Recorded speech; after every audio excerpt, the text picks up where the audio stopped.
Welcome to The Open Queue, a podcast where we talk about entertainment, pop culture, and the daily life of navigating the entertainment industry as a creative.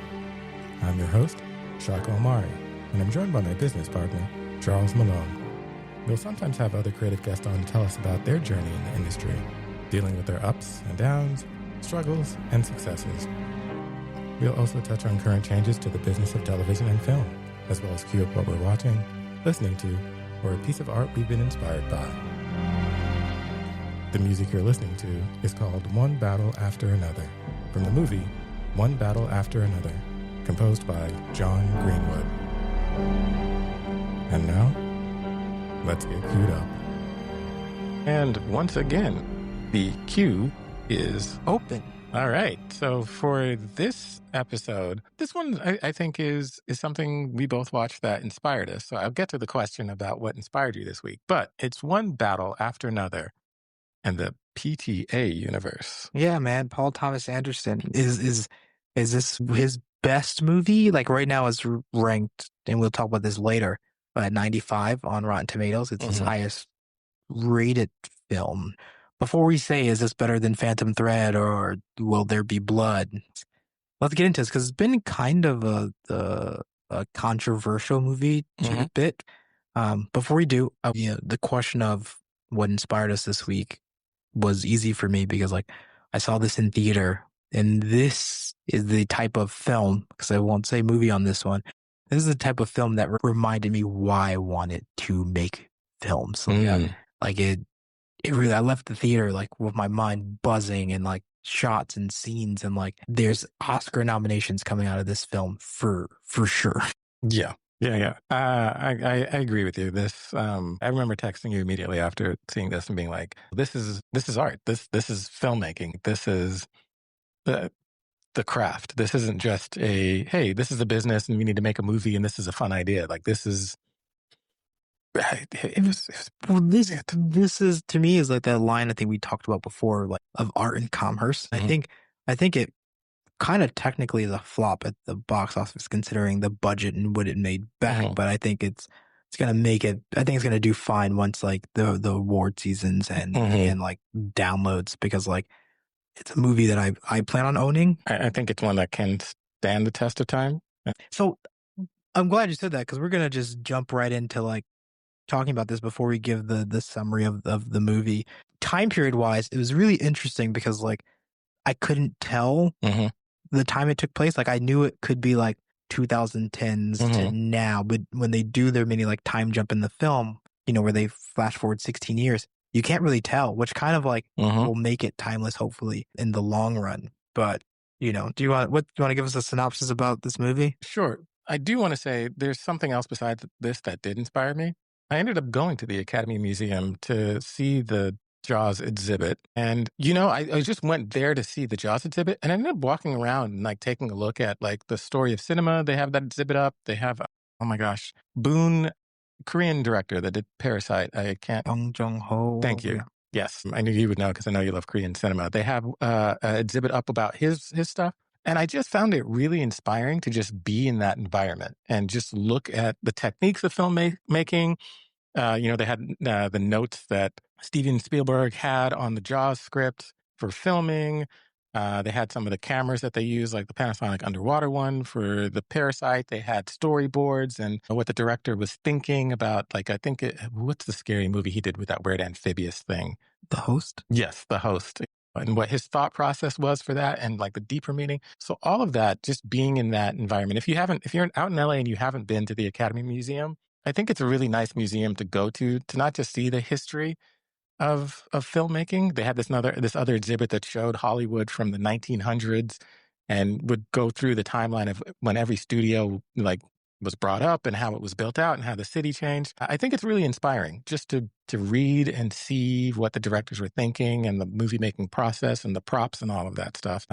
So going along with that in this movie, it reaffirmed, I just love this business. There will be a PTA exhibit at some time in history in the museum. And whether you're just visiting LA, it's worth visiting. But I will say specifically, if you are a filmmaker or interested in pursuing the industry and you've become jaded, and sometimes it's nice to just go to that museum because it reminds you why you wanted to do this. It's another place to get inspired and motivated. And sometimes when they have the exhibits, you can read about the person's struggle or what they were trying to do, which just lets you know you're not alone. But with that, coming back to one battle after another. Spoiler alert. So if you have not seen the movie, pause now, go watch it. Please go watch it.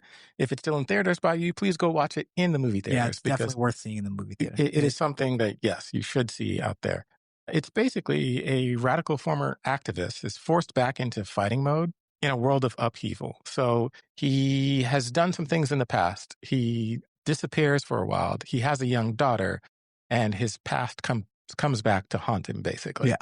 And we're going to get into the specifics. So again, go ahead and pause this thing and go watch it because I'm going to spoil it.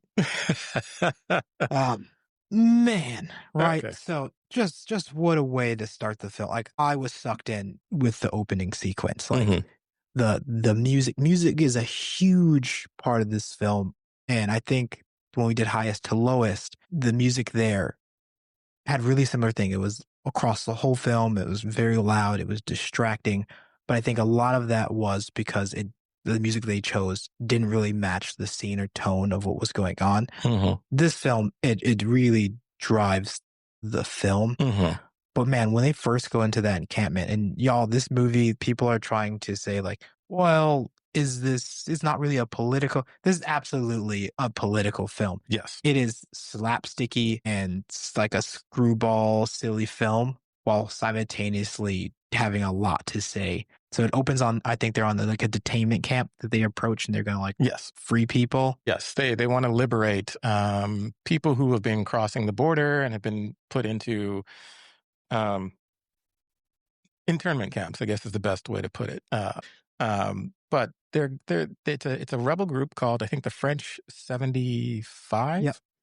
And we start off getting dropped right in the middle of their organizing, getting ready to go liberate these people. And then we watch that drive through. And basically, this is their first battle into liberating people from a capitalistic environment. That is the overall theme through this, is that kind of battle between liberation and the capitalistic society. And you're right. The music, I don't even remember what the music was in that point, but it drives through. And the way that they get into that internment camp and that scene between Sean Penn and, why can I not think of her name right now? At the beginning, where she is basically announcing who they are. Phenomenal. Yeah. Phenomenal. Just the grittiness of it, the manipulation that she does to him, the reaction that he has to the whole thing, the power dynamic, like at that point, it's like buckle the fuck up. Oh man, and the performances of the actors across the board in the first 15 minutes of the film, there's if you're not sucked in, I'm surprised and would love to know why. Because man, like Sean Penn, Tiana Taylor, Taylor. Yeah. I mean, Regina Hall, Leo. It's captivating, man. Like, yeah, they're so immersed in these characters. Leo does it again. Like everybody, as Ghetto Pat. Like everybody. The Chase, the one who plays his daughter, actress Chase, nails it. Like, sure. I think she did. I think she did a great job hanging out with those heavyweights. Like, yeah. She did not pull me out. I didn't go, oh, this is a young actor. I was like, oh, you're hanging with these heavyweights. That scene with her and Sean Penn at the end, I was like, okay, like you're keeping with it. It's like there's almost no wasted time. And usually I'm hypersensitive to a pacing of the film. Well, even the film, my fiance thought it was a little long in some of the scenes. Like the driving scene specifically for her when they're going up and down the hills went on very long. So that for me as well. I was like, I started laughing because I was like, okay, this feels like a director darling moment right now. And like there's maybe one or two things that like I would trim fat. But besides those things, it's almost hard to cut any other scene because it just drives the next one. For me, that could have been cut, but it was just funny and fine. I'll allow it, is when the kids are like running across the rooftop and you're jumping like Spider-Man. Yeah. But I've been young and in serious situations that I didn't take serious because you're just like hyped up on adrenaline. You think it's fun because you're rebelling. And it really resonated with me because like I know what it's like to be in something similar to that. But did you need it? No, it could have been cut because it was just for fun. Yeah, it could have, yes. Or it could have been cut down, Yeah. shortened a bit, like it Um, didn't have to go on and on because we kind of got the joke that these kids are obviously athletic and he's yeah. clearly out of shape and not The rebel that that he he used used to to be. be. Yeah. But I really do feel that almost every scene drives the next one. Yes. Like sometimes you're watching a movie and you're like, okay, what does this really add? Right. Like some scenes feel like a setup. None of this felt like a setup. It's Um, like, that's why I was like, buckle the fuck up because it's just, One that you could argue could be cut down, the the comedic, and I am maybe reading into this, and I don't know if mm. he do the same.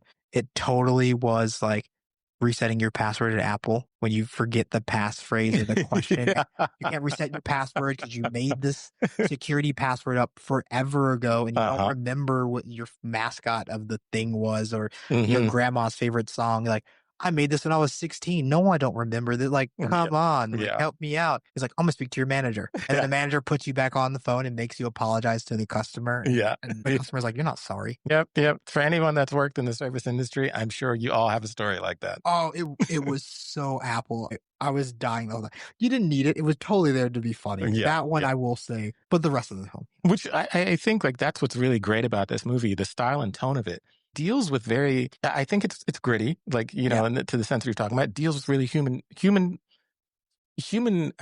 behaviors, the idea of liberation, the idea of turning rat and surviving for Mhm. yourself in this situation, fighting against a system that's much bigger than you, trying to join a system that goes against your values. Because I think that Penn's character showed that. Like he likes a certain thing, but to be in the society he wants to be in, he has to erase that part of himself. Also, there's a lot of self-hatred there. Yes. I think there that like the film itself, one battle after another, is heavily implied through Mhm. several characters. It's like it's life, man. It's literally Life, just life is one one battle battle after after another. another. Trying to be a good dad, trying to be a revolutionary, trying to be a revolutionary that's now at the willing to sacrifice her life for what she was or not. Like, But evenly Beverly Hills, like her character herself, the self-hatred of like, man, I like she was kind of mad that she didn't have the motherly instinct and like hating herself for being jealous of her daughter who's getting all the attention now. mhm.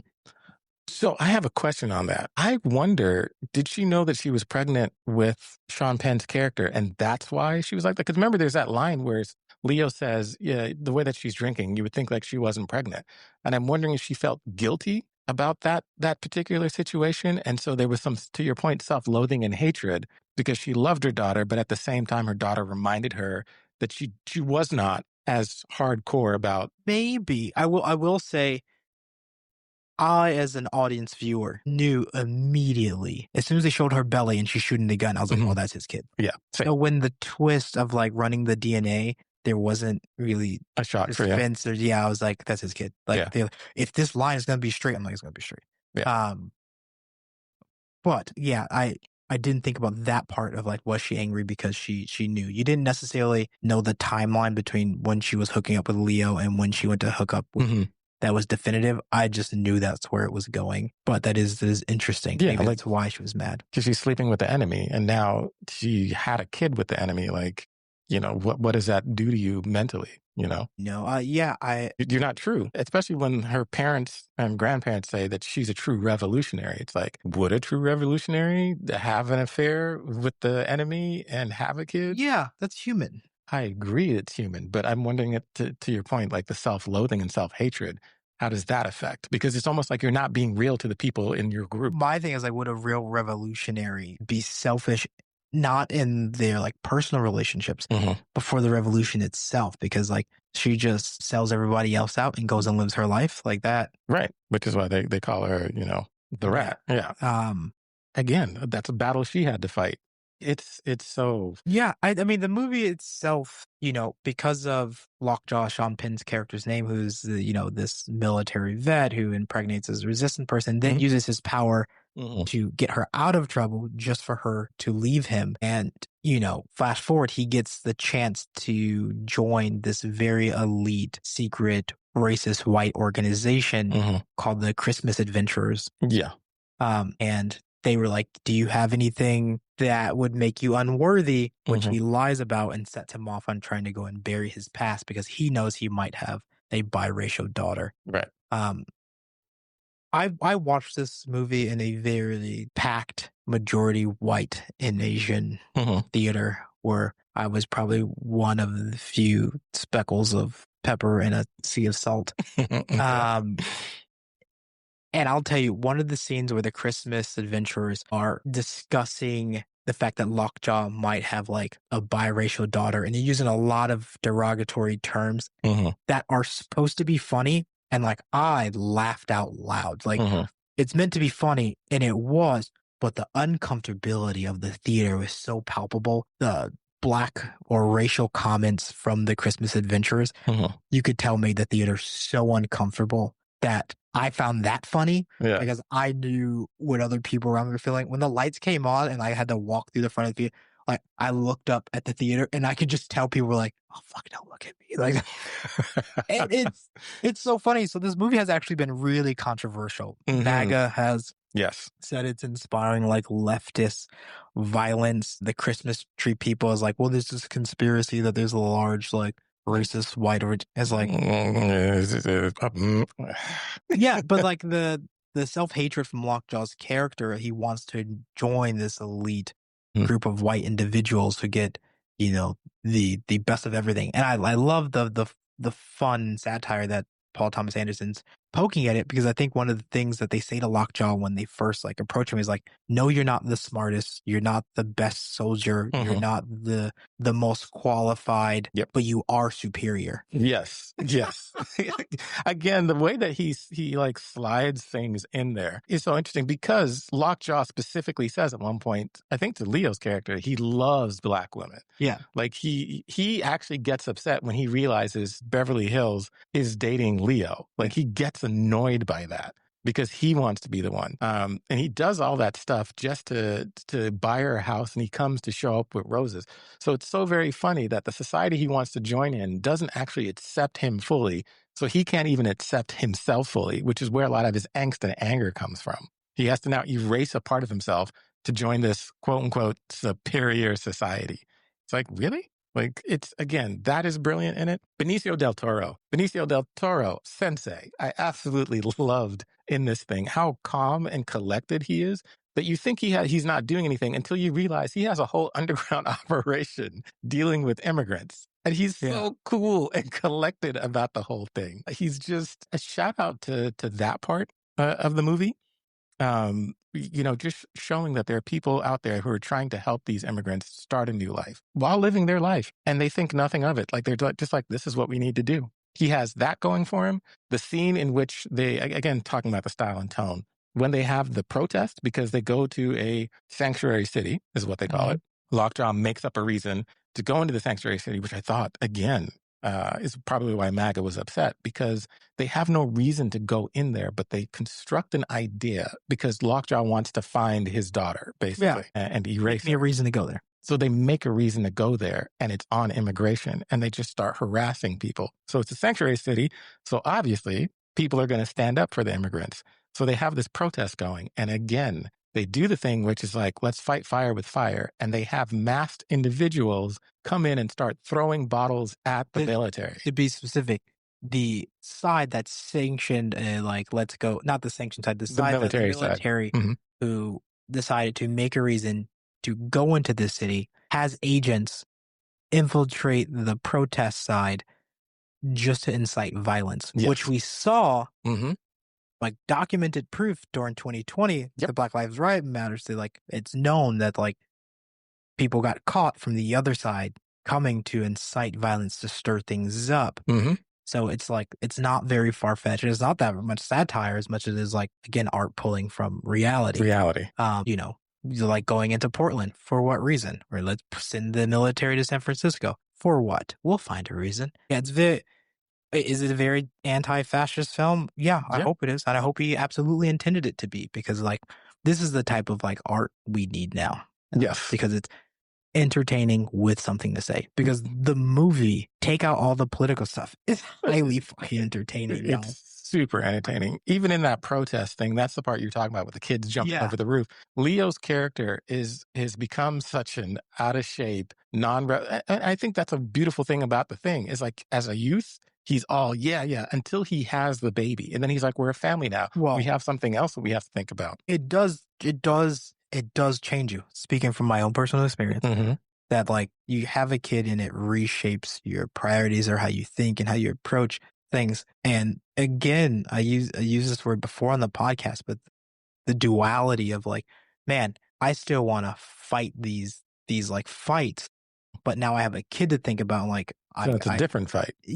Yeah, but like, do you put yourself in the way of danger like you would have without the kid? Right. It's a harder choice to make. Simultaneously, I think you want to set, speaking from my own personal opinion, you want to set the right example of like, there are certain things that are worth fighting for. So it's another battle. It's another battle. You go from fighting just for yourself to now, what risk do you take with your daughter? It's even when he goes to the school and he's like, are you guys teaching the right history? You're teaching, yeah. Which, I think is a small commentary on, not just leaving it up to the schools to educate your kids. I think a lot of people send their kids to school and it's like, well, that's the school's job. And maybe I'm being a biased parent, but I think, it's as much as the parent's job also to make sure that your kids are getting instilled with the lessons that you want them to learn and not just, and you could devil's advocate and say that about the far right too. I'm pretty sure they're doing it. But, we got to do our best to teach history as it happened, or you're doomed to like repeat it. Yep. Or just use it as a blueprint. Sorry, you let me off on this mic. It's gonna happen. No, I mean, like, I agree with you. Like, use it as a blueprint. That's what we are seeing now.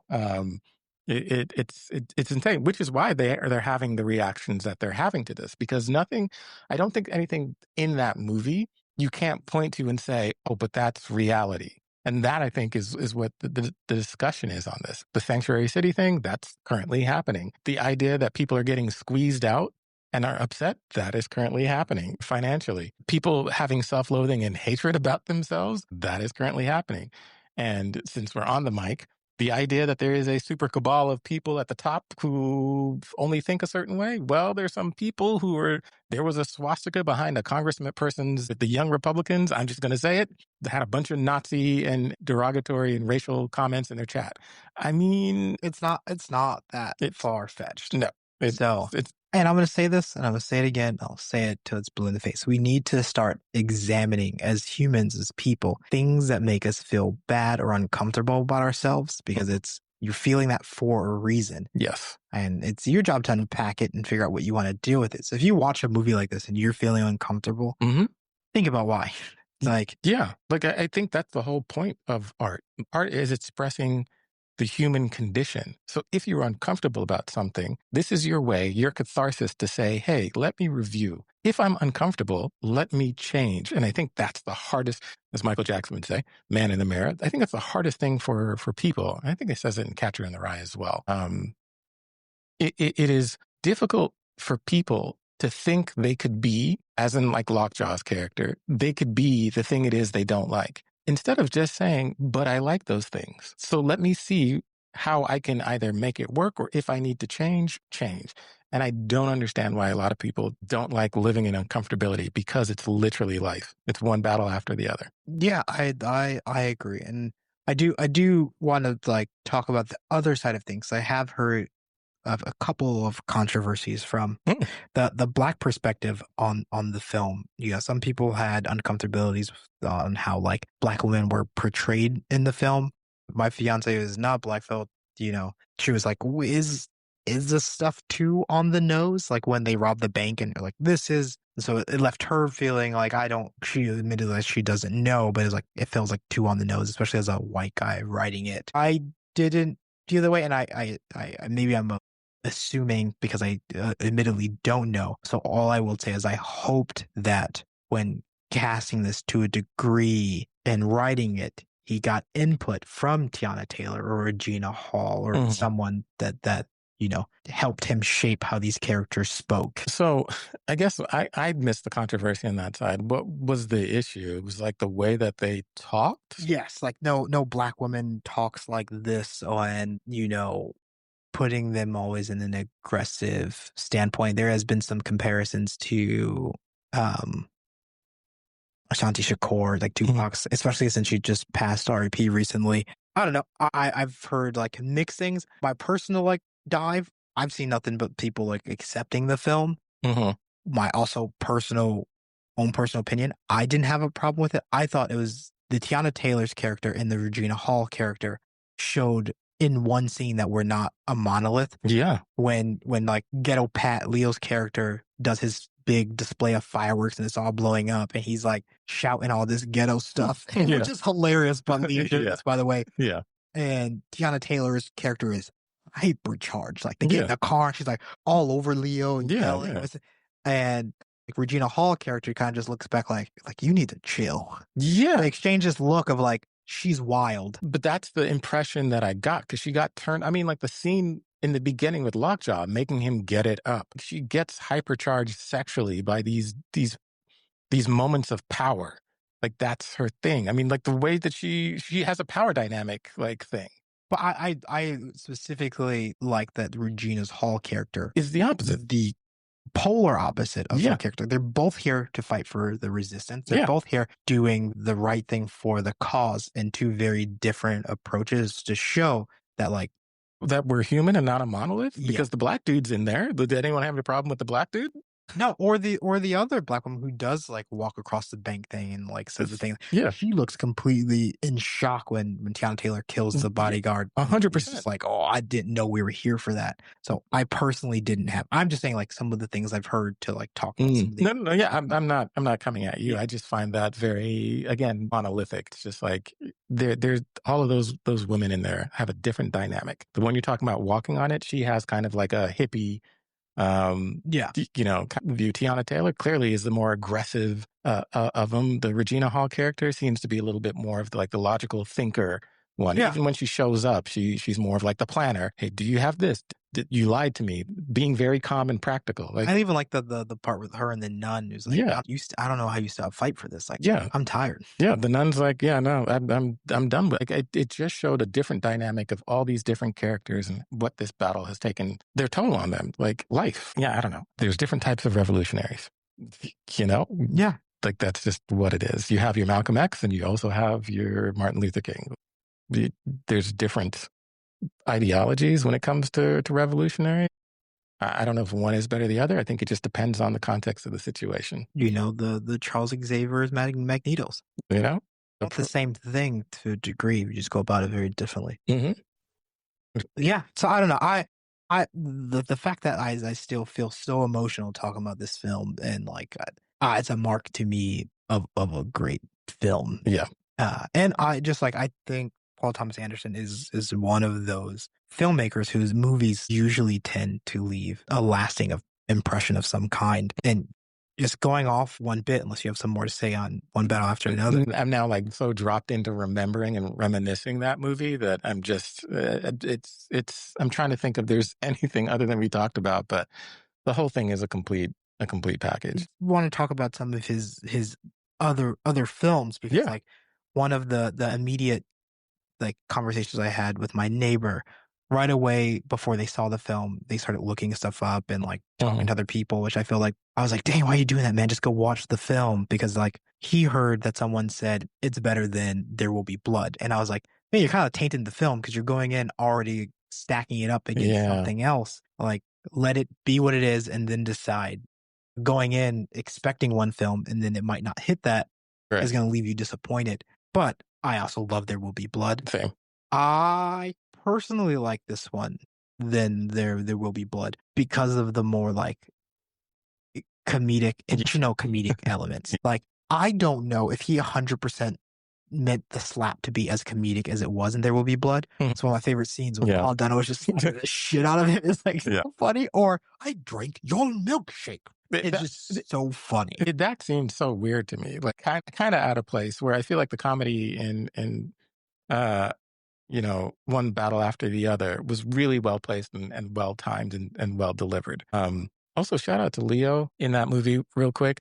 When he speaks Spanish and does the Mexican whistle, kudos, man. Kudos as an actor. Across the board on all the stuff that he does in the film. Yeah. Kudos. Talk about disappearing into a character. But There Will Be Blood, absolutely loved. Thought it was good. Because again, you know me, I like historical stuff. Boogie Nights, I don't know if you remember it. Again, like historical stuff. Boogie Nights, awesome. Just so awesome. Who is it? Burt Reynolds' greasy self? Come on. Heather Graham, Mark Wahlberg. Great. I think I've talked about this on another podcast at some point, but one of my crushes, or maybe this was off the podcast and I'm just going to reveal myself, has always been like Julianne Moore. Yeah. We have discussed that off the podcast. Okay. Well, now it's on the podcast. Even so much so when she did her, I think she was Baldwin, the biggest Baldwin. The one that's like, Alec? Yeah. Yeah. Alex Baldwin's wife in 30 Rock is Julianne Moore. She has a Boston accent. I was like, yeah. This would me being a math hole. Big fan. But yeah, Boogie Nights. Yeah. Solid.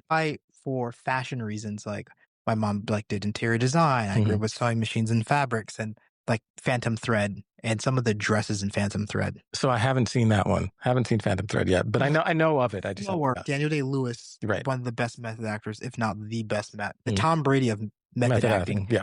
Of all times, never fails to deliver. The like costume design is superb. Yeah. I'm someone who I know. You're a fashion guy. Like the city, the majority of fashion, Sex in the City, awesome. Yeah. I did not like Licorice Pizza. It is really high up there. It came out. Yeah. I did see that one 3-4 years ago. Yeah. Yeah. It didn't have an impact on me, I guess is the best way to put it. But it's really high rated. And I just one that just didn't. It's one of those movies that maybe it wasn't for me. Right. Yeah. That's why I said it didn't resonate with me that much. It was nice, but it didn't resonate with me. I think when people think Paul Thomas Anderson, sometimes they're like, what?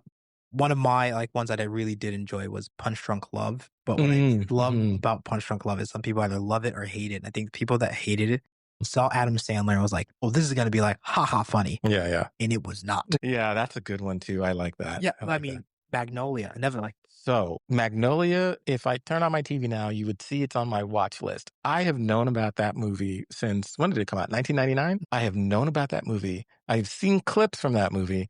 For some reason, I have not sat down and actually watched that movie. I don't know why. And I have it on my up next list because I'm like, just hit play and watch this thing. Have you seen the cast? Yes, I know. Trust me, I know. In 1999, I was very much when that movie came out, I was like, because I saw clips of it, I was like, I want to be in a movie like this. I want to do a movie like this, even though I've never seen the movie. Tom Cruise in that movie, bro, again, I've seen the cast. I just need to sit down. Again, I can say Julianne Moore. Okay, for your love of Julianne Moore, I will hit play. As a person, just have always had crushes on older women. Like I think for the longest time, you're like, "What's your celebrity hall pass?" I don't necessarily believe in hall passes, but the running joke, if I did have one, it was like Helen Mirren. Yeah, well, I mean, I think she was everyone's hall pass. The woman is just beautiful, inside and out. At least she seems so from the inside in the interviews, and outside, yes. So going back to just PTA, just his filmography masters. Philip Seymour Hoffman is another R.I.P. Philip Seymour Hoffman. I had the luxury of meeting him once. Very nice guy, brilliant actor. Inherent Vice, which I haven't seen that one. I did not enjoy. Okay, yeah, kind of like Licorice Pizza. It wasn't for me. I think I like the style it was going for, but I've never seen Heart Eat. That was the movie of his I've never seen. It was 1996. No, I didn't see that one. His filmography, that's the only one I didn't see unless there's earlier films. I think I was too young for that. It doesn't mean you're too young. Just even as an adult, I have never went back and tried to watch it. Because I was too young for Nolan's The Following. As cinephile and young film buff, it was you went back to go back. Yeah, it's also if you're gonna rob a house, the genius thing of robbing a house in the daytime is you look like you're going home and think no one's really suspecting anything. I was like, oh, that's smart. That does make sense. Yeah. Yeah. Huh. No one would question it. Yeah, but no, to me, just listing some of his films, this to me is up there with Magnolia, There Will Be Blood, and Boogie Nights. Yeah. Now, do you think it's because it feels relevant to this time that adds some extra to it? Or is it just from a filmmaker's standpoint? You I would feel so? say just the energy of like you don't necessarily know what they're doing when they first pull it. Just like the opening scene, it's the intensity of the film. Yeah. I think it. I can't say no that because it's really poignant for like what's going on today. That is not like a cherry on top. But I think if this was just made, it would still be just as good. Because think about it, the characters are so well developed and Yeah. lived in. Yeah. Yeah. And that's what I can And say. again, it's dying. You can feel this. It's palpable, like the Yeah. energy of this film. Yeah. That's what I can say. Even in the beginning, when you meet everybody, when they're gathering, it just feels, again, like you're just watching a group of people. It doesn't feel like characters. It's like, what's going on? And everyone, you just enter into a world established. Yeah. And it's just, again, it's buckle up because you get Beverly Hills hyper, what you call it, hyper energy from the get-go. Yeah. And then I do feel like it transitions for a second when you have Leo's energy until that same revolutionary energy that Lockjaw brings stirs everything up again. And I think there's like classic like foreshadowing and whether it's like script or film techniques like the plant and payoff like really early when they're like, okay, here's this device. If this device is going to emit a signal, and like if someone has the same signal, then like and like you can trust this person. Like they're setting this up, and then Leo, fast forward 16 years, they forgot about the resistance. He's now just full dad. He forces the daughter to take it out, and she's like, "This thing never works." And like and you're just waiting that somewhere in the film, this thing is gonna have some use. Off. Yeah. So it's perfectly timed. Again, the tone, the style, the pacing, the energy. Beverly Hills in the beginning, her energy, and then Leo's scattered energy of trying to remember everything through the rest of the movie is great. And there's so he does a good job of juggling all these characters. Yes. There's also on the Christmas Adventurers, there's like a guy that's sent out to clean everything up. There's the bounty hunter who like they have like pick up people that they need picked up. Even the military lackey that does the interviews have such an intense energy. He's good. Kudos to that actor as well. Yeah, I mean, like, yeah. Just when I say like everyone, yes, for the most part, holds their own with these titans. Like you think about Benicio, Sicario, you think about Leo and his entire filmography. Like, but everyone like brings their A game on this film. Even one of the resistance was, I think she's a lead in Licorice Pizza. When they all get arrested after the thing. Superb. So please go see it in the theaters if it's around you. Like I think this is one worth seeing. Yeah, this is one I will second that is could you watch it and still enjoy it at home? 1,000%. But is it absolutely worth seeing on a big screen, immersive in the sound? Like it, yeah. It's good. So I think you did have some questions that you wanted to ask the audience, right? Just for our listeners. I think one of them was, how do you feel about films that blend big budget action with auteur sensibilities, right? That you wanted to like elaborate a bit on that? Just again, I think we keep using this term, or at least I do, that line between art and commerce, right? Like how do you make something that is like commercially viable and yet still says something? It's something that like I struggle with as an artist myself. I think sometimes I have a hard time just doing something simple and fun because my brain is also like, yeah, but what does it mean? Me and Katya, when we're talking, I was like, well, does this have a soul? Like we talk about that a lot. Yeah. Like, can something be commercial and have a soul? I think the answer is yes, because Thunderbolts. Yeah. So it's just finding that line. Maybe this, if you're listening, do you have another example of something that you felt was like, really big budget, but was also very heartfelt, or like, had a beating heart to it. Yeah. Or if you have your own ranking of PTA, I haven't seen High Eights, or you might think Inherent Vice is your favorite, or Masters is your favorite. Drop it in. Licorice Pizza wasn't for me. So if it was for you, what was it about it, and why do you rank it that high? Now, I also have, talking about from the Black perspective of this movie, what films do you feel like come from the Black perspective about activism in this kind of tone of this movie. I think that would be, if you have any, let us know. I think that'd be really interesting. I'm sure you have some, Charles, but I think we should do a whole separate podcast.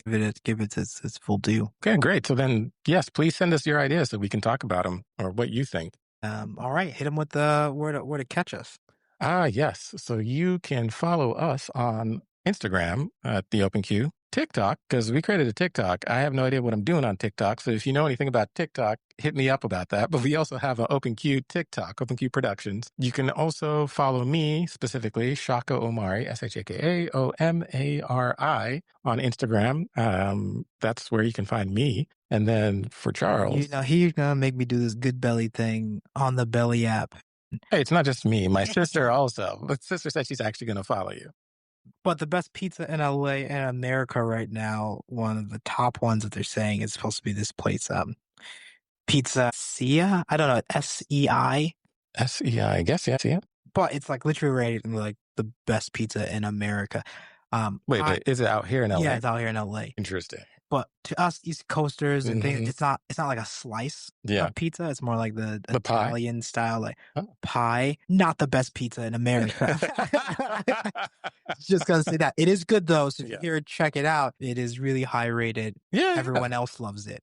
But does it touch like a really good slice from some of the best places I've had? No. So go check it out. Hit us up. Let us know what you think. If you agree with Charles on that one. Having lived on the East Coast, I have to say, East Coast pizza. Best pizza. Yeah, but yet again, Pizza Sia keeps ranking the top 50, the top 10 in America. And it's good, but it's not beating a slice. All right. On that note, I feel like I'm going to go grab a slice of pizza. We'll see you next time. In the queue. In the queue. Bye. The Open Queue is an Open Queue production. If you like the show, be sure to follow, rate, and review it on Apple Podcasts, Spotify, or your favorite podcast app. And tell your friends and fans to do the same. Also, feel free to share a link to someone who you think might really enjoy this conversation. The music you're listening to is called Trust Device, from the movie One Battle After Another, composed by John Greenwood. Until next time, see you in the queue.